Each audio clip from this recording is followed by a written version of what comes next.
Hello everyone, welcome back into this channel, and today I want to share the tutorial how to import an audio on a Capcut. So first thing we're gonna do is just open the project, or you can also start a new project. For me, I already have my project here, but this project is quite improper, so let me make it proper. Yeah, first, okay, I want to make it a little bit longer so that we can apply some audio here. Okay, so already have a video here right there.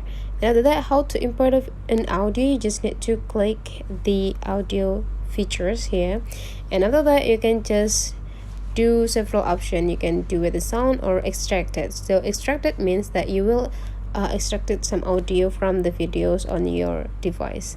You can choose which audio that you already record for your a video project. Okay, so for example, let's do with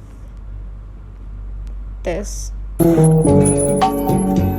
Okay, and after that, just need to click add.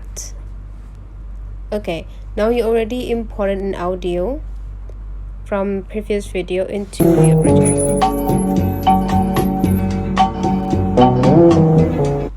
That's all the way how you import an audio. So if you find out this video is really useful for you guys, don't forget to leave some comment, like, and subscribe into this channel.